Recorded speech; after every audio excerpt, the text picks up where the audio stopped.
លើវេទិកាឆាតតន្ត្រីហើយខ្ញុំនោះខ្ញុំមានប្រវត្តិជួបមកលើវេទិកាតែម្ដងតែជាដើរខាងនេះណាព្រោះខាងនេះផ្ដល់ជូនក្នុងកម្មវិធីនៃការធ្វើដំណើររបស់គាត់អង្គផ្លេច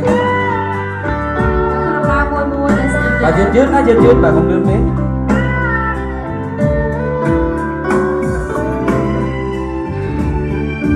អរគុណមករូបកន្លងណាមួយមក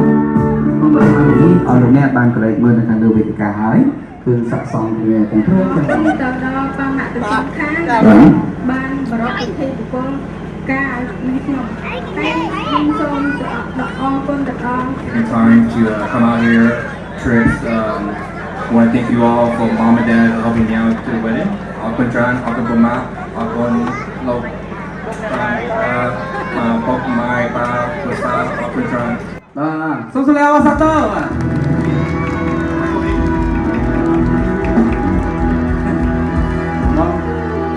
ដូចខ្ញុំហ៎និយាយមកថ្ងៃយើងស្ដាប់បានទាំងអស់តែស្ដាប់បានយីគេក៏ទៅអរគុណពុកម៉ែអរគុណច្រើនហ្នឹងយឺតអើហើយ1 2 3ចាគា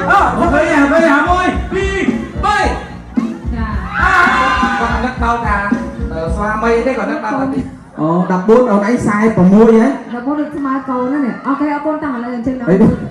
គេ14ឯង46បងឯងគេអូតាមសម្បាញ់តែកន្លុកហ្នឹងផ្ទុះហើយ3ឈប់ពីចំលើអេមិនកាប់ទេឈប់បាទយឺតបាទយឺតមួយបាទមួយយឺតជំរះផ្ដាច់បន្ទិលសង្ស័យភាពនៅលើសូមឲ្យអបអរសាទរបងគ្នាហើយចាក់ពីកៅមានប្រមាណកៅយើងចាក់បំពេញឲ្យអស់ដើម្បីបំពេញនោះគឺបំពេញសេចក្តីសុខបំពេញក្តីស្រឡាញ់បំពេញទ្រព្យសម្បត្តិបំពេញសុភមង្គលច្រោយបាទគាត់នៅរៀងក្មេងខ្មែរយើងណាទទួលទានបរិភោគអាហារដល់ពេលគ្នាណានៃតែមួយតែគាត់ការហៅជាព្រៃឬបត់ញាក់កំសាន្តតែម្ដងតែក្នុងវគ្គនេះគឺបងស្រួលរបស់សិស្សអត់មែនអត់ចេះថាមែនមកខាងលើនេះមើលគេថាឲ្យមើលណាអីបែខាងនេះ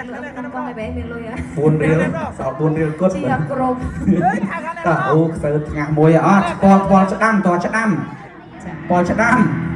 โอ้เพลงก่อนอาจจะสนับยืงหรือบ่ย่อไอ้มันยังอังเล็กนามบ่โบมวนประจวบปอช่วยดักตัวจวบมันขนาด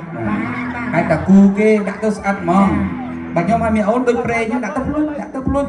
จังมันมีประวัติดูได้มันจบดีสักโอเคเอาก่อนต่างแล้วตัวตีในการจากกงกระมงกงกระมงก็มีตรงอะไรยืงอัดรอบของปากกาหอยบาทน้องกงกระมงมาจะมาทานแล้วเอาใบเนี่ยปริ้นมือตัวตู้